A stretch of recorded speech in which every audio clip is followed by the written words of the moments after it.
You are listening to the Wholster Real Estate Wholesaling Podcast. I'm your host, Jared Sleeth, and I'll be interviewing real estate investors and other industry professionals about their stories, strategies, and best practices for investing in today's market.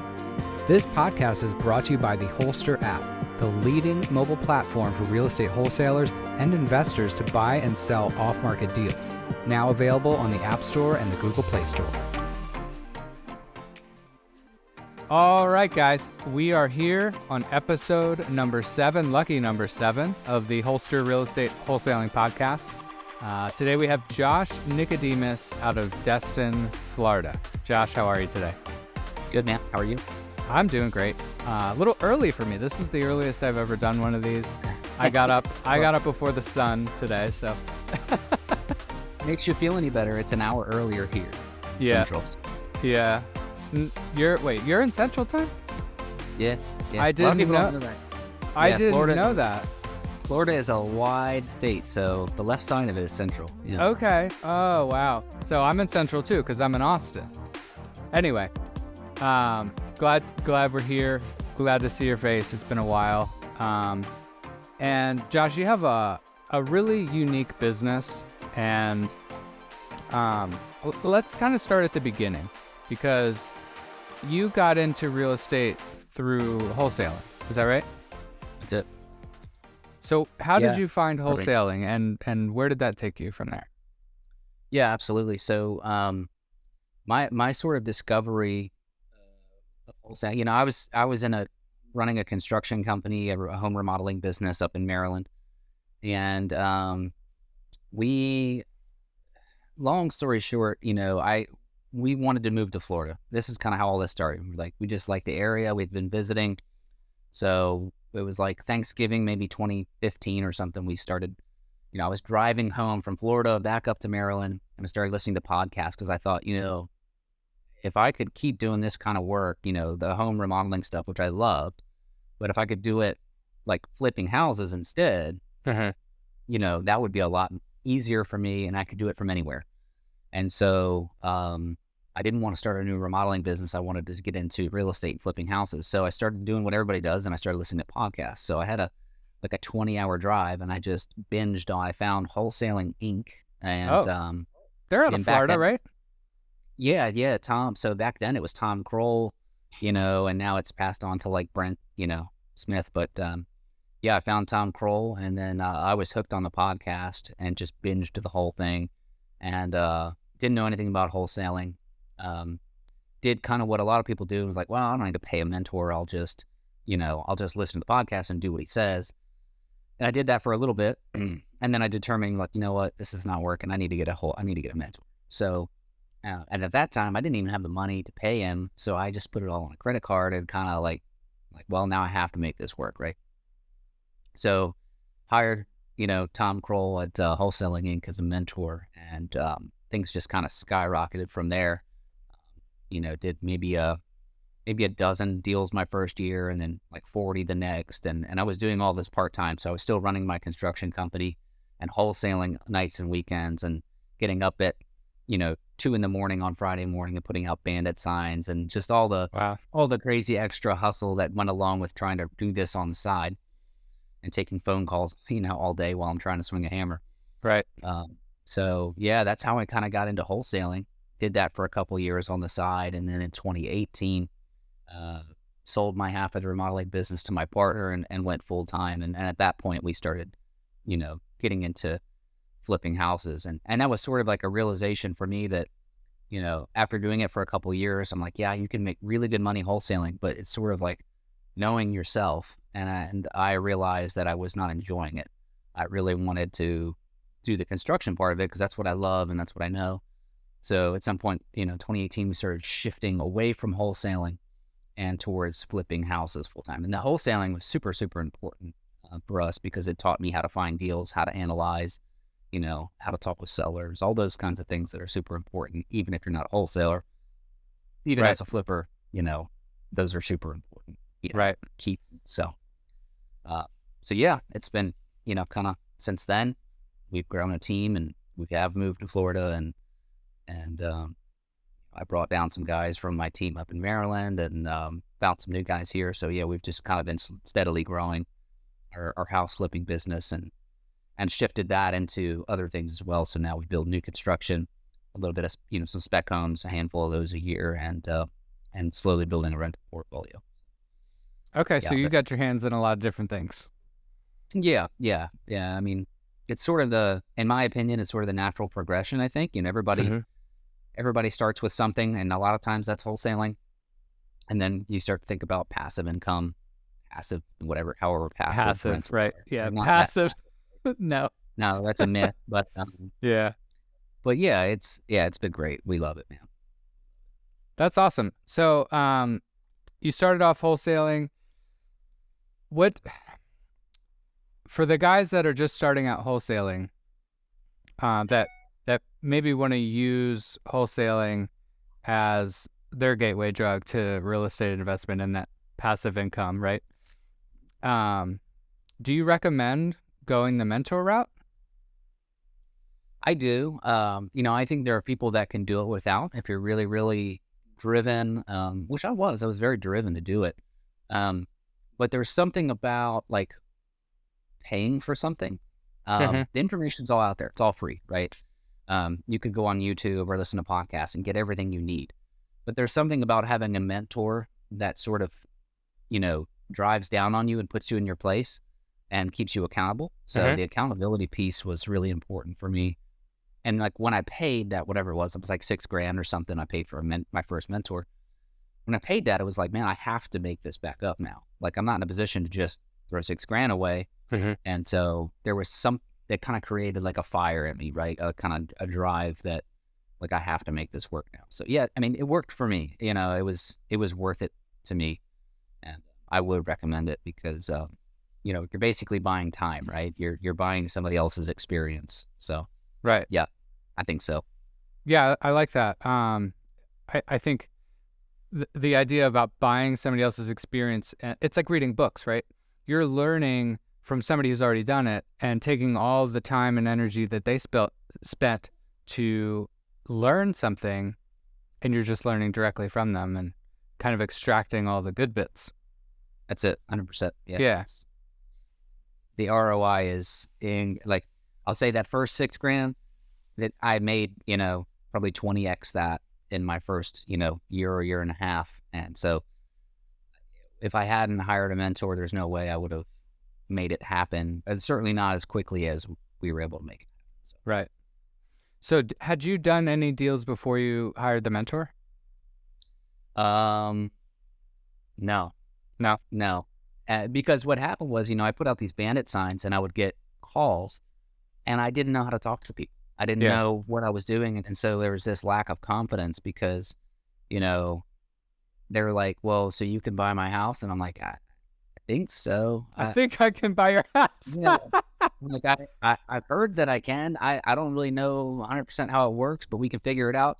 Well, you can imagine that doesn't sound very good, Imagine that. Imagine that on the bandit sign. I think I can buy your house. Exactly. Call me. Yeah. It was like, I can't, I just didn't know how to talk to the people. So there's basic information that was missing. And so, as soon as I hired the mentor, it was like, it started moving very quickly from there. So. Okay. Got it. So you're wholesaling, you're getting into, from there, construction. Yeah.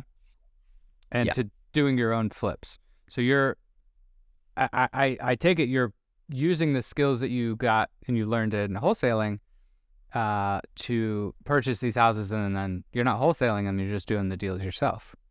That's it. Yeah. Okay. At some point we shifted we were still doing all the marketing that we were doing when I was wholesaling. The difference was, and at that point it was sort of a slow transition. So I was still, maybe I would wholesale stuff that I didn't want to flip, and then we would kind of cherry pick the ones that we wanted to do ourselves, and that worked out really well. Those marketing skills and the talking, how to talk to people and the scripts and all that kind of stuff becomes ingrained in you. Is really important to learn that kind of stuff, even if you're going towards flipping and not wholesaling. All those skills are just, it was super important for me to learn. So, right.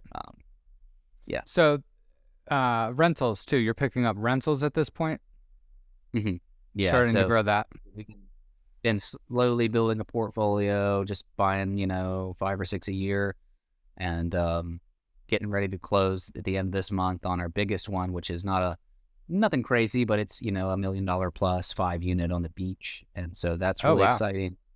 I think we're going to Airbnb that. So we have one other Airbnb that's been doing really well this year. So we might do a little more Airbnb kind of stuff too. We're in a prime location for that. So advantage of that. So, yeah. Glad to hear Airbnb has been treating you well. I've heard this year has been a bit of a struggle for some other folks. I've heard that too. And I don't have anything to compare it with because we listed our first Airbnb like 4 or 5 months ago. So it's booked solid. So, wow. I don't know if that's, that may be unique. I'm not sure. We don't have like a whole bunch of them to say, or have a long enough track record to say that it's gone down. It probably has in a lot of places. I've heard that it has, but it's been good to us so far. Yeah. I mean, if you're booked and the numbers are good, I mean, that's great. Good for you. I haven't tried the Airbnb route yet. I almost did. I had was actually in Florida, Treasure Island, down on the Gulf southeast side, or west side rather. And had this thing under contract last year, and appraisal came in low. I couldn't get the seller to renegotiate, and we ended up letting it go. Yeah. Hey, if you ever wanted to do it in Austin, I'm sure that's a hot spot for it too. I know my business partner loves Austin, so they go there and they stay in Airbnbs, and they always talk about how there's so many cool ones there that are like real modern, different style than what we're used to. So yeah, Austin's a really interesting place for different types of housing. A lot of unique styles here. The Airbnb rules, I think, are pretty strict. I'm not too familiar with them, but I think they're pretty strict as far as like how many you can have and how you can own them and that sort of thing. Once you go outside the city limits, it's a little bit different, but okay, so passive income. It sounds like passive income plays a part of your business. You could say that. I mean, we're going to be at the end of this month, after that 5 units, we'll be at 20. And so out of those 14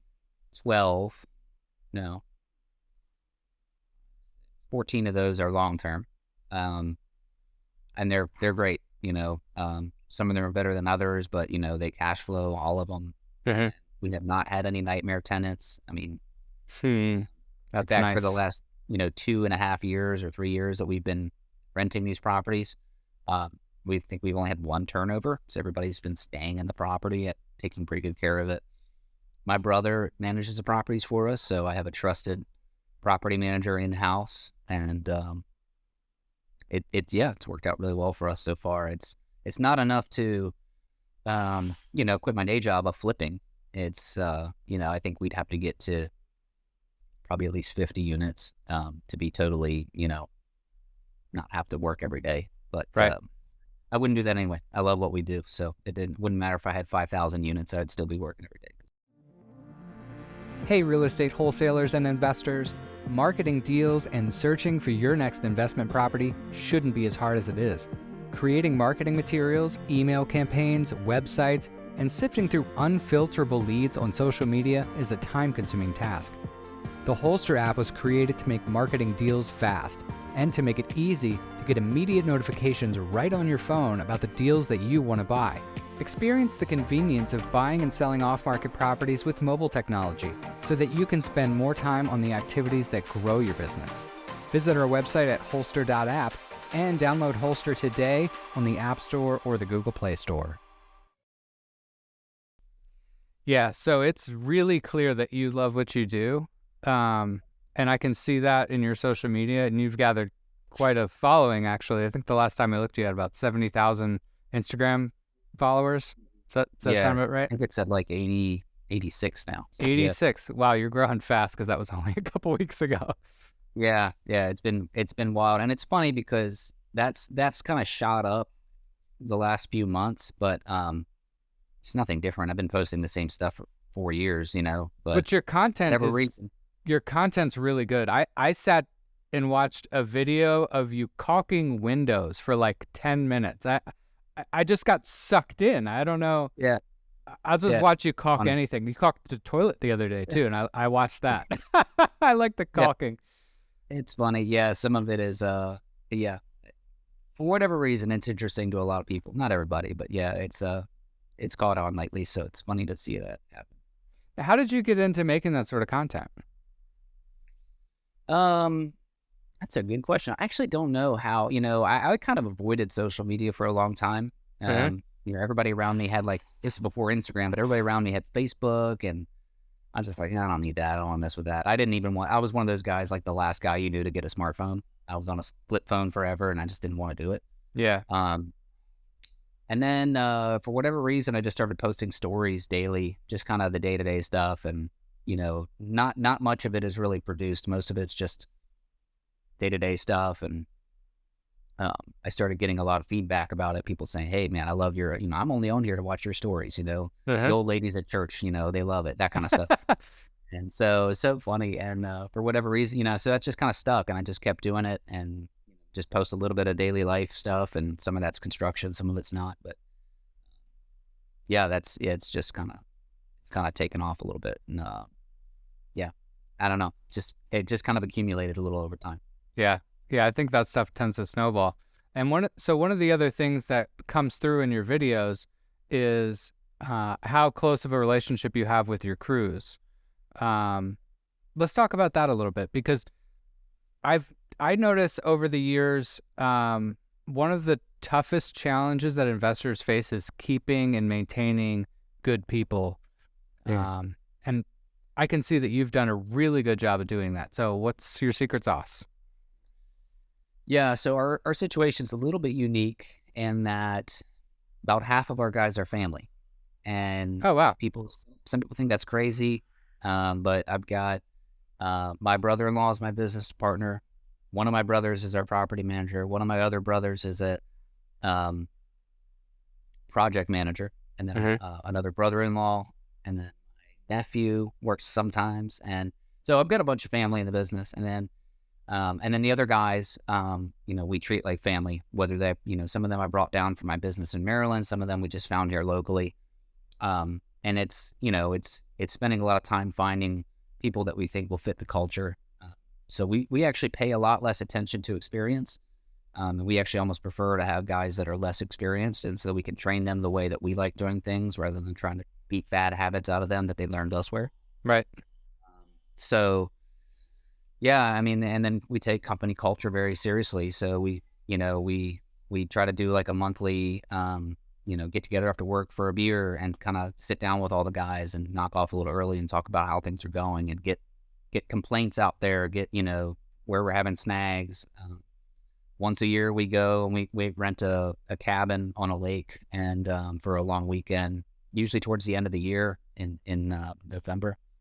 And we'll talk about goals, so business goals, and then I give them all a goal sheet for their personal goals. Like I want to hear not just how not just how business is. I want to hear about their personal lives and how they are doing and what their goals are for their personal lives. How much money they want to be making, how they, whether they want to, a lot of things come across like, I want to date my wife better, I want to buy a new car, or I want to, get in better physical shape or read this many books. There's all kinds of things, but you really get to know your people that way.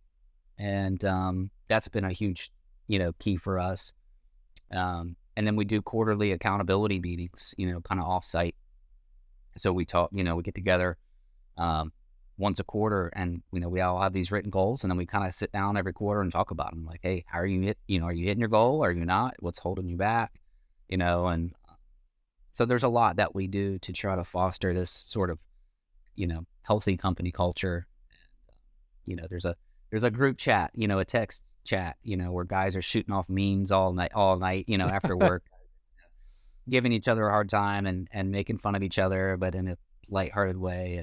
And so, yeah, there's a lot of little things that we do to try to make it fun, company golf trips, we all suck at it, but we have fun drinking beers and driving the carts and whacking balls, That's the fun part. Yeah. Yeah. If you're bad at golf, you can at least have fun doing that. So, Right. yeah, so there's a lot of little things we try to do to keep culture, alive and happy. So That's really awesome. I don't think I knew that about your family. So yeah, it's a lot of that's family. it. So it's a two-edged sword, right? So Mm-hmm. things have to go. We're sort of forced. Things have to go well because I'm going to see him at Thanksgiving, and it's going to be awkward if somebody has to get let go, or so it's sort of you forced to make it work. Hey, it sounds like you're a guy that works well under pressure. Seems like it. Sometimes, Yeah. sometimes not so much. Put yourself under the pressure for the wholesaling mentorship. Now you got the family putting pressure on you, and you're crushing it. Yeah. Wow. Appreciate it. Yeah. We tried. Yeah. That's awesome. So you're doing right now, it sounds like you talked about before the show, 6 to 8 houses at a time. Yeah, that's our average. So Okay. our crew is comprised. We have 3 crews, so Okay. three crews running a job at a time. And so what typically happens is each crew will have their primary property that they're working on, and usually they have, they've got like 2 of them that are sort of like they just finished one, and they're moving on to the next one. And while that one's under contract, they're going to go back and do repair items or inspection items. But basically, every crew has about 2 going at a time on average, in various stages. So usually there's one that they're really focused on. So typically 3 to 4 that are like heavily into construction, and then there's another 2 or 3 that are either under contract to buy or under contract to sell. Okay. And how many of those are rehabs versus spec homes? Sounds like you're doing some spec homes too.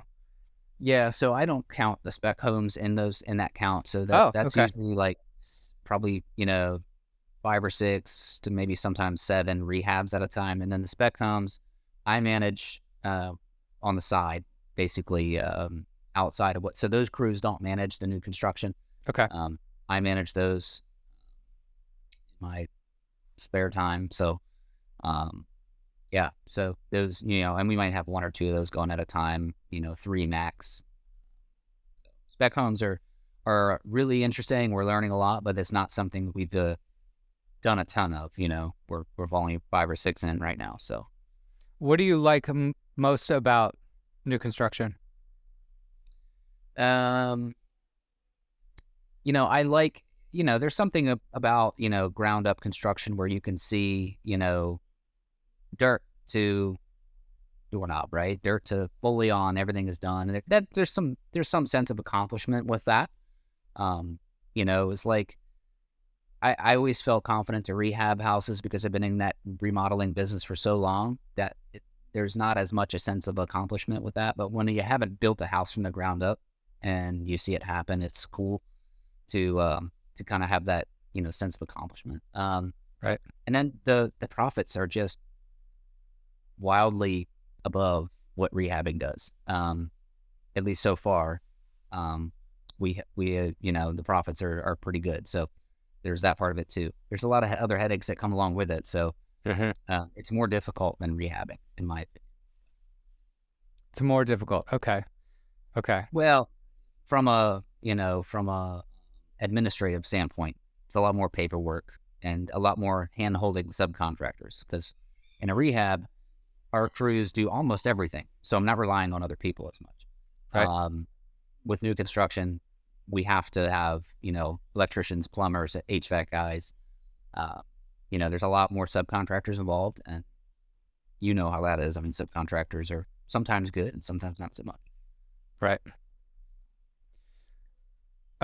One of the things that I always liked about new construction was that there's less surprises in the actual building piece. Yes. For sure. And the sequencing of the job is a lot cleaner. Yeah, absolutely. Yeah, no, and that is a nice thing about it is you really shouldn't hit surprises, right? I mean, not many. Right. And when it's all said and done, you really shouldn't have much to worry about, right? It's brand new, and usually a warranty comes along with that, and so yeah, there's a lot of great things about it. So you have totally separate crews for your new construction, it sounds like. So we have subcontractors. So what typically happens is I manage the project up through drywall. So from foundation through framing, and all that. That will all be subcontractors, and then we'll bring along one of our crews in to do the finish work. So we'll do all the Okay. paint, tile, cabinetry, that kind of stuff. Anything from drywall in, we'll do. So I shouldn't say they don't manage them. They do manage them, just at the tail end. So, Okay. That makes sense. That makes sense. One of the messages that I wanted to touch on that I see you talk about a lot is the importance for people to learn trades. Can you tell Sure. us something about that? What makes you passionate about that message? Yeah, there's something that's been going on the last, I don't know, maybe 20 or 30 years where, at least this may not be the case everywhere, but I felt this pressure when I was, let's say, getting out of high school. And, I was one of my only friends, between me and all my friend group and peer group, I was like the only one who went into the trades, and everybody else was like going off to college. Mm-hmm. There's nothing wrong with college, but it was kind of like this. I had this real vibe, and even pushed on a little bit by my parents to say, like, look, if you don't go to college, you're kind of going to be a loser, right? You're probably not going to make very much money. You're probably not going to, it's hard on your body. There's all these things, that sort of this background that I was hearing. And, I think that's slowly changing. I think now, at least, I'm seeing more, the trades being sort of, a viable option for people. But, to me, there's pride in working with your hands. There's pride, to work in the trades. You can't be a dummy. You know what I mean? I think there's this Right. sort of like, oh, if you can't go to school, you'll be a dumb plumber. You know what I mean? Mm-hmm. The It's not plumbers I true. know are making $200,000-300,000 a year. They're Yep. making good money, and you're not going to get through that. You're not going to get licensed if you're a dummy. And so to me, there's a lot of pride in working with your hands. It's a very fulfilling job. At the end of the day, you can physically look and see what you've done. And, the trades that I can tell will not be replaced by AI. Mm-hmm. There's going to be an increasing need for them. And as there have been less and less tradespeople less people going into the trades over the years, that makes them increasingly more lucrative. So whether you're doing it like me, so for me, I'm a tradesperson, but I do it as an investor for myself. Or if you're open a company doing, say you're an electrician or a carpenter or whatever, a lot of good money to be made in those trades because there's less and less of them available. And if you ever tried to hire somebody to work on your house and you find out that they're booked out 6 months or the price is way higher than you thought, that's why these guys are slammed with work because, and they're able to charge much higher than it used to be. So, yeah, I'm passionate. I'm passionate about it because I love it. I just love the work. I love what I get to do every day. Mm-hmm. It's fulfilling for me, and to be honest, there's some pretty good money to be had in the trades. Yeah, no kidding. I started out in the trades myself. I no longer work in the trades, but that is how I got my start too. That's cool. What did you do? I was in the automotive industry. Oh, that makes sense. Yeah. Completely different industry than real estate. But that's what I did out of college. Turns out it wasn't for me. Fell in love with real estate. Hard job. Yeah. Oh God. There's like being under a hot car. Yep. It's not easy work. It was hard. It was really hard. I felt that it was hard on my body, leaning over the cars mostly all day. So my back hurt all the time. I was always dirty. I'd never had clean fingernails. Whew. Yeah. So we're thankful that there's somebody else out there doing that, right? I am very thankful. And you'd think, well, Jared, you went to automotive school. You should, you probably save a lot of money working on your own cars, right?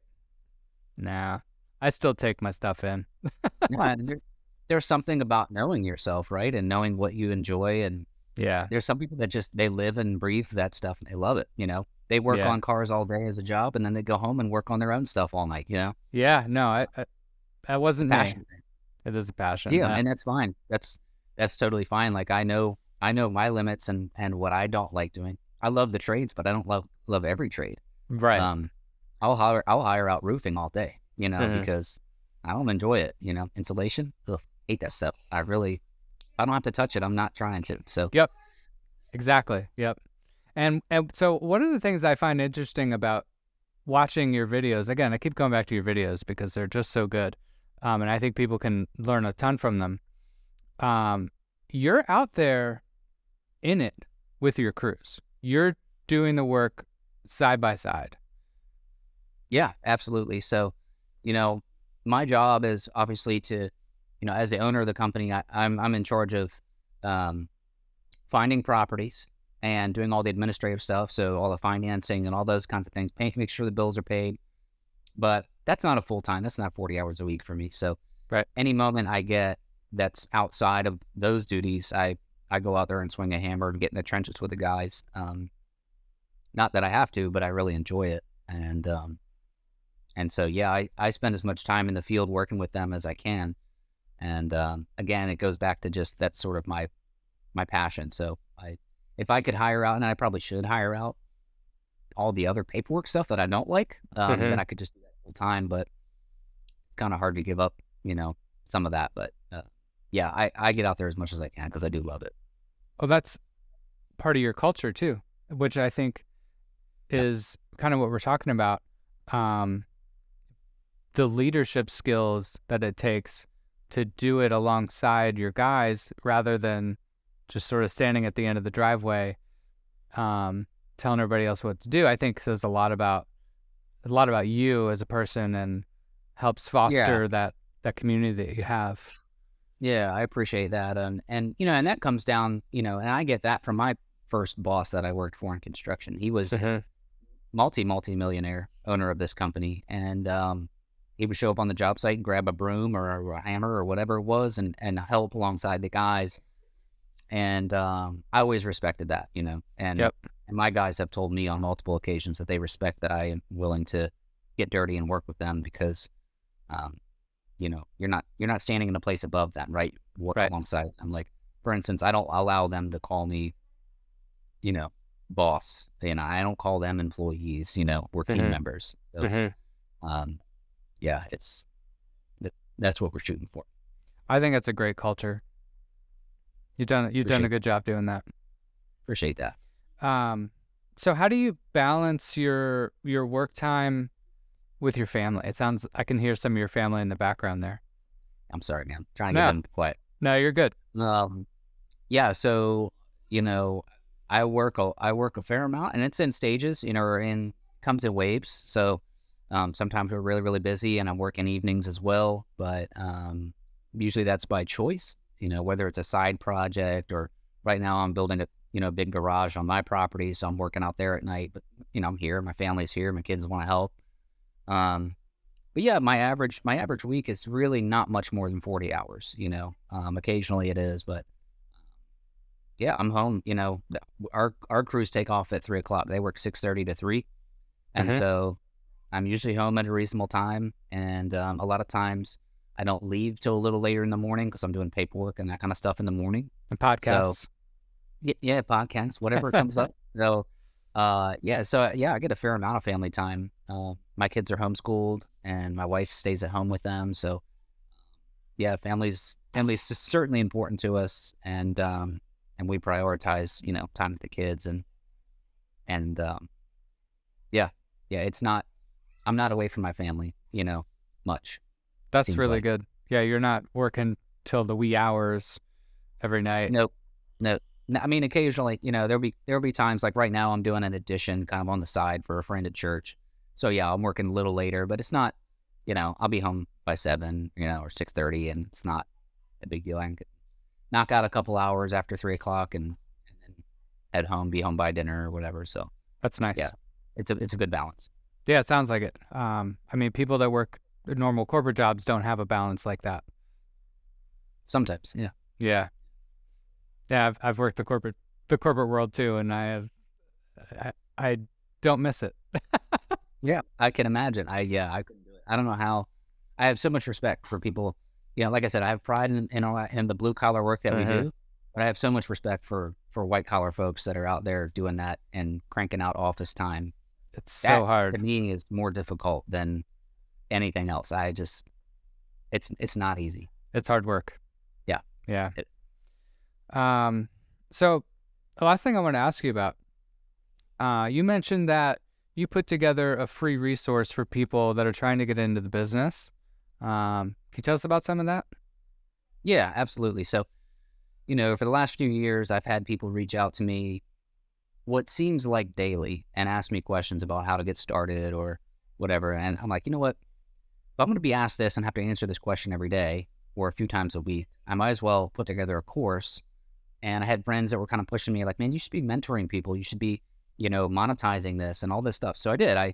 I ran a small mastermind with, probably 6 or 8 people and charged for this course. And I spent many hours putting together this course, basically everything you would need from start to finish, whether you wanted to wholesale, how to set up your LLC all the way through the marketing and the scripts and how to talk to people, how to deal with title companies. And then through past that, if you want to rehab properties or you want to buy rentals, how to manage contractors and how to analyze deals and all that kind of, basically everything you would need to know.